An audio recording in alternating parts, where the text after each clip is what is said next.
Olá, seja muito bem-vindo ao canal do Professor Tito, onde você encontra conteúdos sobre história e ciências humanas de modo geral. Hoje nós vamos falar a respeito da Revolução Industrial, que mudou para sempre a história da humanidade e tem impactos até os dias de hoje, porque vivemos numa época de muita tecnologia. Nós temos computadores, temos celulares, smartphones, microfone, e tudo isso teve seu início com o processo da Revolução Industrial no século XVIII na Inglaterra.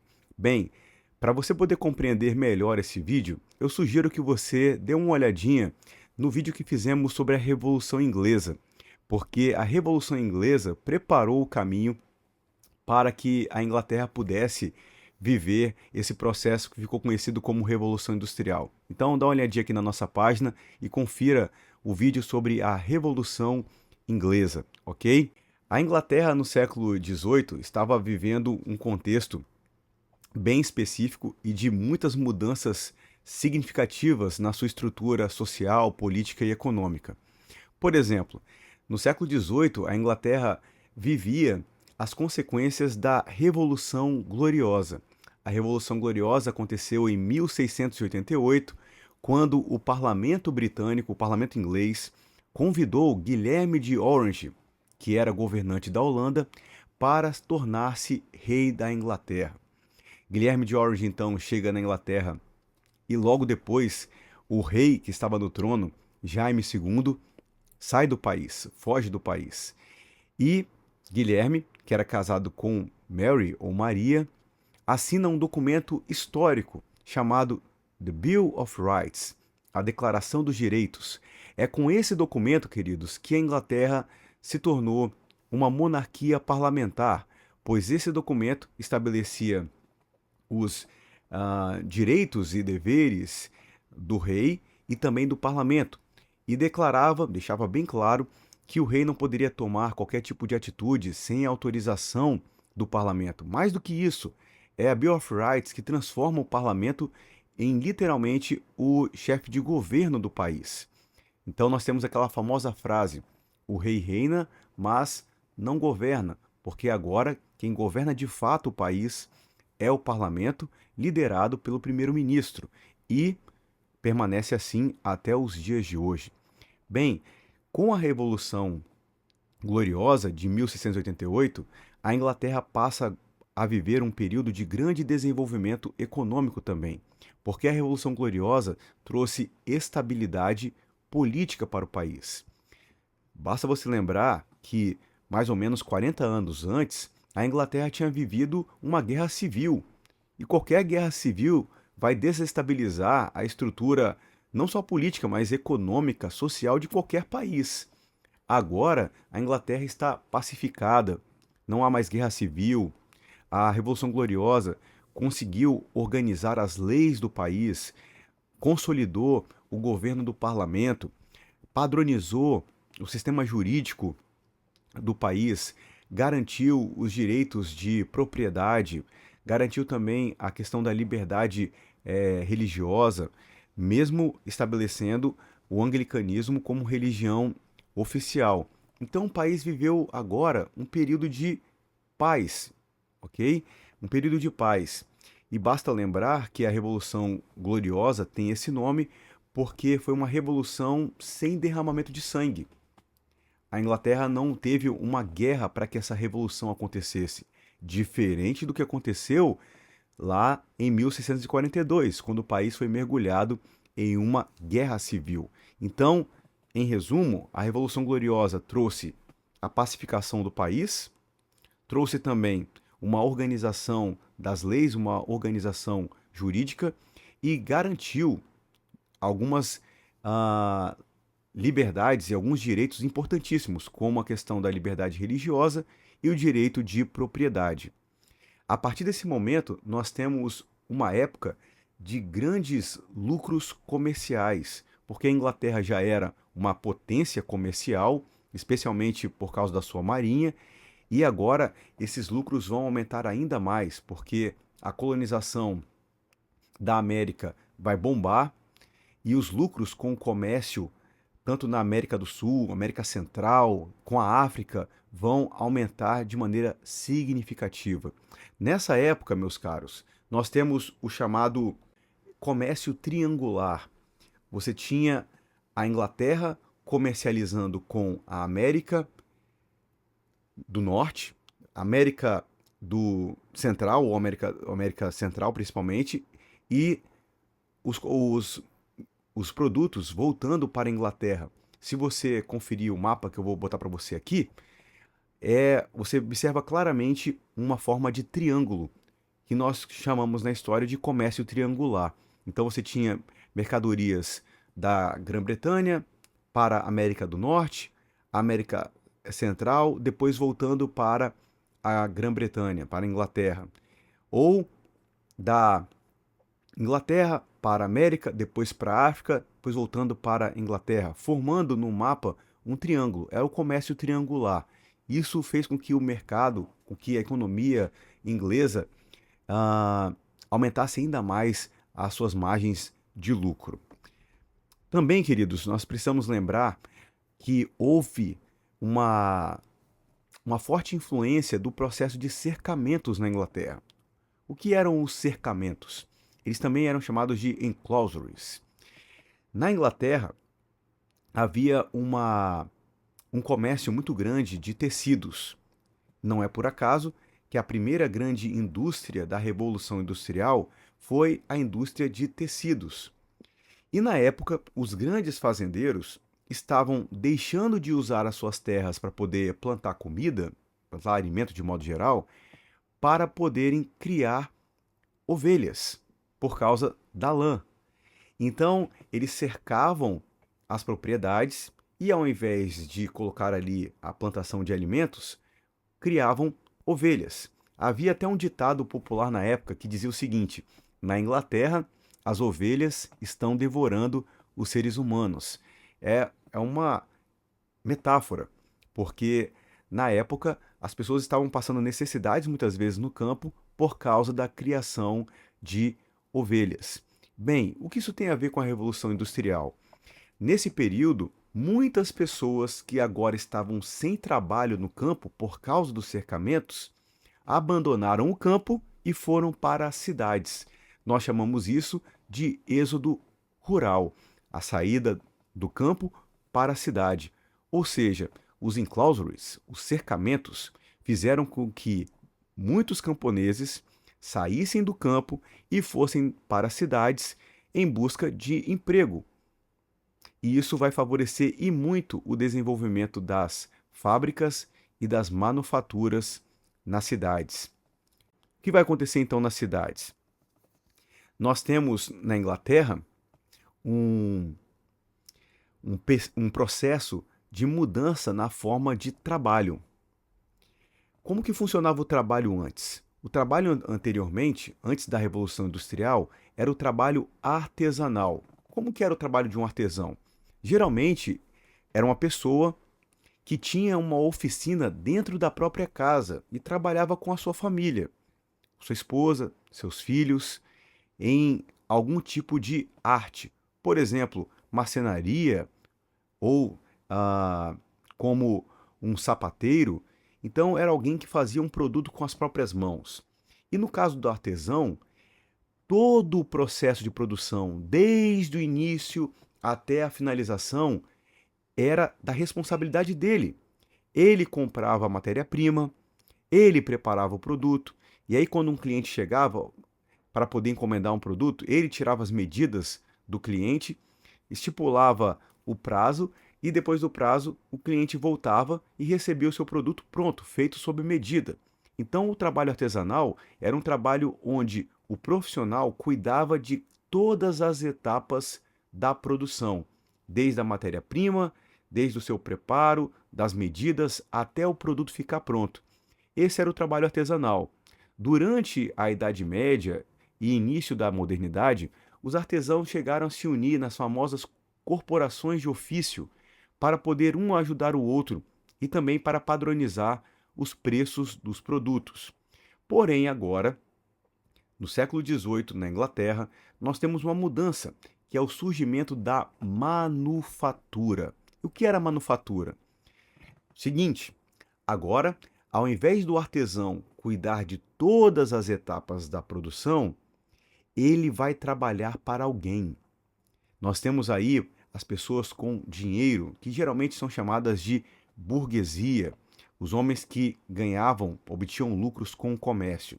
Bem, o burguês ou a pessoa que tinha posses, que tinha dinheiro, comprava um galpão, uma área, e contratava vários artesãos, e com eles negociava um salário.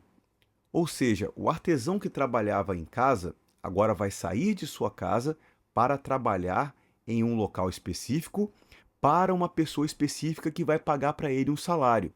Então nós temos um proprietário que contrata vários artesãos para trabalhar no lugar e produzir os mesmos produtos. Só que agora tem um detalhe: o artesão que antes cuidava de todas as etapas da produção vai cuidar de apenas uma. Então são vários artesãos, cada um deles cuidando de uma etapa da produção até o produto ser finalizado. Isso é exatamente a manufatura. Então nós temos um patrão, podemos dizer assim, que contrata vários funcionários, para eles ele paga um salário, e esses funcionários vão dividir as tarefas, cada um vai cuidar de uma etapa da produção até que o produto seja finalizado. Essa é a manufatura que surge no contexto da Revolução Industrial. Nós temos, além disso, a maquinofatura. Maquinofatura. São palavras um pouquinho diferentes, não é verdade? Então você tem a manufatura e a maquinofatura, porque agora, nas fábricas e também nesses galpões de produção, você tem o trabalho manual, os artesãos, junto com as primeiras máquinas. E olha que interessante, falei para você anteriormente que a Revolução Industrial começou com a produção de roupa. E as primeiras máquinas que aparecem na história são máquinas relacionadas à indústria têxtil, à indústria de roupa. Por exemplo, a Spani Jane, que era uma máquina de tear, que revolucionou a forma de produzir roupas naquela época, certo? Então nós temos agora as manufaturas e também as maquinofaturas. O ser humano trabalhando com máquinas, onde cada um exerce uma função, trabalha em uma etapa da produção até o produto ser finalizado. E nós temos também, não podemos esquecer, o surgimento das fábricas. Agora, os trabalhadores manuais, aqueles que eram os artesãos, recebem um novo nome. Eles são chamados de operários, os operários da fábrica. E nós temos também, nesse processo, uma divisão de trabalho, porque agora você tem, da mesma forma que a maquinofatura, você tem o ser humano trabalhando com as máquinas. Você já deve ter ouvido falar daquele famoso ditado, né? Time is money, tempo é dinheiro. Essa lógica começa a surgir nesse momento, porque a lógica das fábricas é exatamente fazer com que você tenha muitos funcionários, a fim de que o produto que antes demorava horas, dias ou talvez meses, fique pronto no menor tempo possível. Isso gerou um benefício, que foi a diminuição dos preços. Porque se antes você pagava um artesão para produzir algo específico para você sob medida, isso custava um pouquinho mais. Agora, com a produção em série, você tem uma diminuição dos preços. Então, a Revolução Industrial teve consequências sérias para o meio ambiente, teve consequências sociais ruins, mas teve, por outro lado, esse benefício de possibilitar o acesso a bens de consumo com um preço mais reduzido. Então, nós temos uma nova situação dos trabalhadores que saem das suas casas, saem do campo para as cidades, para trabalhar nas manufaturas e também trabalhar nas fábricas. E é importante lembrar, nesse período as fábricas não tinham aquela preocupação com, por exemplo, a hora de trabalho, não tinha preocupação com a questão da insalubridade. As fábricas eram locais perigosos muitas vezes. Os trabalhadores trabalhavam muitas horas por dia por remunerações baixas, na maioria dos casos. Então, nós não podemos pensar que logo no início do capitalismo industrial nós temos leis trabalhistas, temos organização dos trabalhadores. Não, isso vem depois. Nesse início, nós temos fábricas, muitos trabalhadores trabalhando em cargas horárias extensivas, com salários reduzidos em condições, muitas vezes, geralmente, ruins. Basta lembrar que, junto com adultos, você tinha crianças também trabalhando nas fábricas, certo? Então, no início desse capitalismo industrial, nós temos pontos positivos, mas também muitos pontos negativos.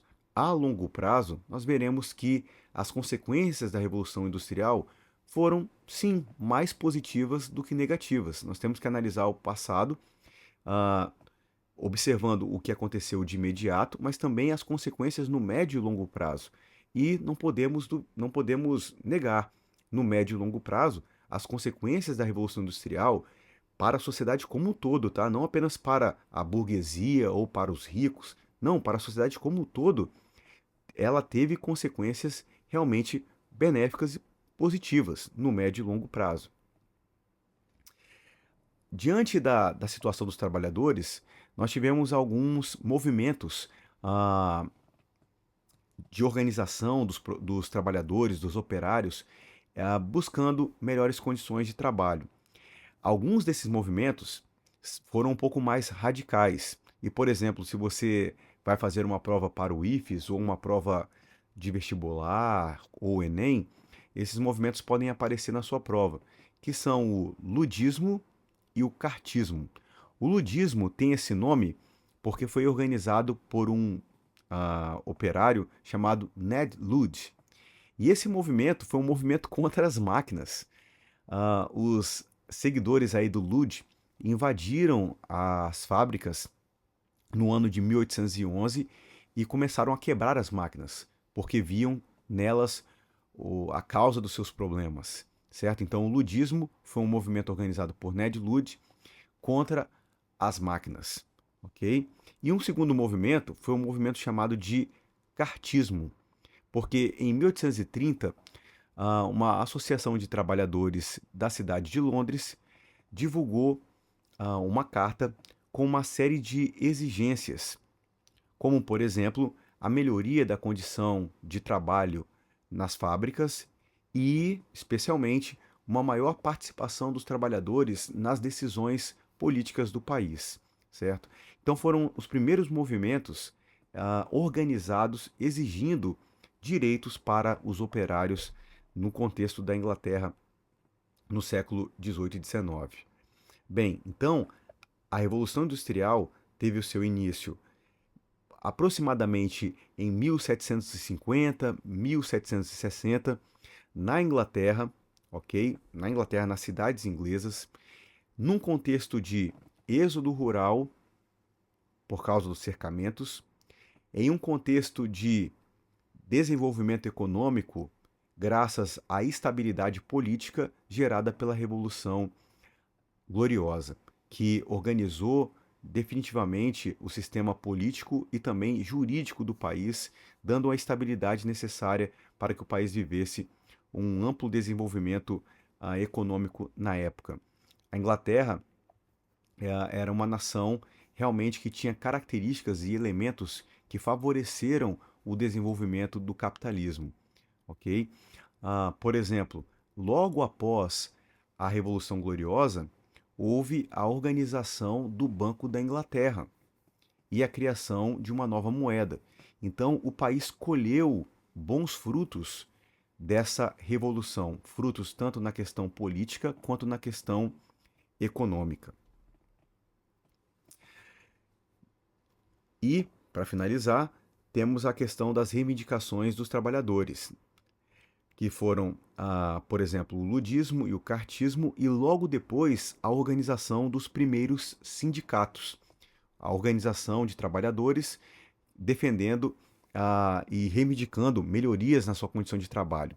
Entre essas reivindicações, nós temos redução da carga horária de trabalho, descanso semanal remunerado, férias, proibição do trabalho infantil e aumento dos salários. Essas foram algumas das reivindicações que os sindicatos fizeram no início da Revolução Industrial. E a gente sabe que esses direitos não foram adquiridos de uma vez, ok? Foram aos poucos, especialmente ali no decorrer do século XIX. Então, queridos, essa é a primeira fase da Revolução Industrial na Inglaterra, que começou por volta da metade, segunda metade do século XVIII, especificamente na Inglaterra. Então nós tivemos a indústria têxtil e também, não mencionei, mas vou mencionar agora, algumas máquinas importantes. Eu já havia falado das máquinas de tear, das máquinas para a indústria têxtil, mas nesse período também surge as máquinas a vapor, como por exemplo as locomotivas, porque nessa primeira fase da Revolução Industrial já havia sido criado, por exemplo, um dos primeiros modelos de motor, como o do James Watt. A Inglaterra, nesse período, tinha grandes reservas de carvão e isso favoreceu o desenvolvimento de motores a vapor. O primeiro deles, o mais conhecido, foi o motor do James Watt, usado, por exemplo, nas locomotivas. Nós vamos ter nesse período as estradas de ferro, as locomotivas, o barco a vapor, são novidades importantíssimas desse período. A Revolução Industrial trouxe, digamos, um aceleramento do tempo, porque agora tudo é um pouco mais rápido, graças ao navio a vapor, graças às locomotivas. Então, nós temos assim uma nova forma do ser humano lidar com o tempo das fábricas, e temos também o encurtamento das distâncias, porque uma viagem feita de carroça demorava dias, agora demora algumas horas por causa da locomotiva. E isso também favoreceu o comércio, porque transportar mercadorias para longas distâncias agora se tornou algo mais rápido graças às estradas de ferro. Logo depois, então, a primeira Revolução Industrial que aconteceu na Inglaterra, temos a segunda fase da Revolução Industrial. Então, a Revolução Industrial começa na Inglaterra, no século XVIII, e a segunda Revolução Industrial vai acontecer no século XIX em outros países da Europa, como, por exemplo, França e Alemanha, e também na América com os Estados Unidos. Bem, além disso, com a segunda Revolução Industrial, nós temos o desenvolvimento do capitalismo financeiro. O capitalismo se torna algo ainda mais global nesse período. Vamos ver também novas tecnologias e novas formas novos tipos de combustíveis. Na primeira Revolução Industrial, nós tínhamos o carvão.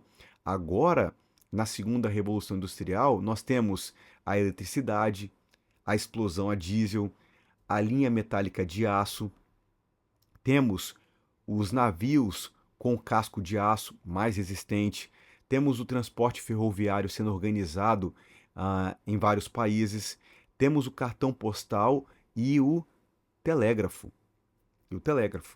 E nesse período, no século XIX, na segunda Revolução Industrial, nós temos a Alemanha já chegando perto da Inglaterra e até mesmo conseguindo superá-la na questão da produção. Nós temos, por exemplo, na Alemanha, a confecção do algodão, a siderurgia, nós temos o desenvolvimento dos automóveis na Alemanha. Os alemães são pioneiros nisso, graças ao desenvolvimento de novos tipos de motor feitos com combustão interna. Isso favoreceu o desenvolvimento da indústria de automóveis na Alemanha. Nos Estados Unidos, nós temos o fim da Guerra de Secessão, que foi uma guerra que quase dividiu o país por causa da escravidão, e agora com o país unificado, nós temos uma fase de muitos imigrantes indo para os Estados Unidos e de um grande desenvolvimento industrial graças às reservas de minério, ferro e petróleo no país. O norte era mais industrializado, então a industrialização vai bombar no norte, enquanto que o Sul era mais agrícola, mas também experimentou uma fase de aprimoramento graças às novas máquinas que estavam surgindo na época. Não é por acaso, queridos, que no século XIX nós temos nos Estados Unidos a figura importante de Thomas Edison, um dos grandes inventores de todos os tempos, certo?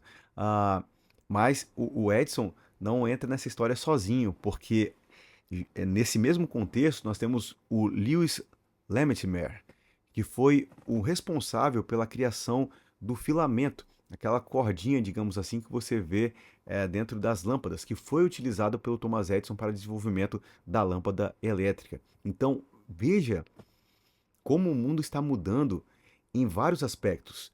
E perceba como que muita coisa que nós temos hoje nasceu com as revoluções industriais, seja na questão do transporte, na criação da fabricação de roupas, na luz elétrica, tudo isso começou nesse período, certo? Nós vamos ter então, nesse contexto da Revolução Industrial, as chamadas linhas de produção. As fábricas estão surgindo cada vez mais, tanto na Inglaterra quanto na Alemanha, como na França e nos Estados Unidos. E agora nós vamos ter o aprimoramento da produção dentro das fábricas, como por exemplo o Fordismo. Fordismo, que tem esse nome, você já sabe, por causa do Henry Ford, que desenvolveu a questão da produção em série, especialmente na montagem dos automóveis. O Henry Ford vai criar aquelas famosas esteiras que passavam por toda a fábrica, onde cada funcionário era responsável por cuidar de uma peça específica até que ela ficasse pronta e houvesse a montagem do produto. Isso foi desenvolvido pelo Henry Ford e ficou muito famosa. Essa forma de produção ficou muito famosa por causa do filme Tempos Modernos do Chaplin, onde ele fica ali um dia inteiro repetindo o mesmo gesto e acaba adquirindo ali um gesto involuntário, até mesmo quando ele termina a sua jornada de trabalho. Isso surge no século XIX e se estende até o XX. O Henry Ford viveu entre 1863 até 1947 e ele foi revolucionário nessa forma de produção, nessa nova forma de produzir dentro das fábricas. E no mesmo cenário do século XIX para o XX, nós temos o Frederick Winslow Taylor, que criou o chamado modelo taylorista ou taylorismo, que é exatamente a ideia de você matematizar o tempo da produção. Lembra que eu falei daquela ideia do time is money? Então, isso aí vai ser colocado à risca pelo Taylor. É a ideia de você realmente cronometrar a produção de um produto a fim de você produzir o máximo possível em menos tempo. Então, maior produção é igual a menor custo e maior lucro. Ele estabelece os famosos gerentes e supervisores das fábricas a fim de poder coordenar o trabalho dos operários, a fim de que o produto fosse feito no menor tempo possível. Por fim, surge com a Revolução Industrial novos modelos de capitalismo, que são o capitalismo chamado de monopolista ou financeiro. Nós vamos ter, a partir desse momento, os chamados holdings, os trusts e os cartéis. O holding é quando uma empresa financeira controla vários complexos industriais e possui a maioria das ações dessas empresas. Já o trust é quando há o controle sobre uma parte do mercado e essa empresa vai então ajustar a produção e padronizar os seus valores. Já o cartel é quando há um acordo entre várias empresas para poder, por exemplo, determinar os preços dos produtos. Então, o capitalismo está mudando. Nós temos agora um chamado capitalismo monopolista ou financeiro, as indústrias se unindo ou estabelecendo formas para poder controlar os mercados e também ter o controle sobre os preços. Esses, então, são Essas então são as características da Revolução Industrial, a Revolução Industrial que começa na Inglaterra no século XVIII, aproximadamente entre 1750 a 1760. Esse é o início aproximado, principalmente com a indústria têxtil, a indústria de roupa, num processo de êxodo rural, as pessoas indo do campo para a cidade, o surgimento das manufaturas, das fábricas, e a Inglaterra também, aproveitando o fato de ter uma reserva de carvão significativa, desenvolve os primeiros modelos de motor, o motor a vapor. Surgem as estradas de ferro, o navio a vapor, ok? E nós temos depois a segunda revolução industrial, que se expande para outros países, Alemanha, França e Estados Unidos.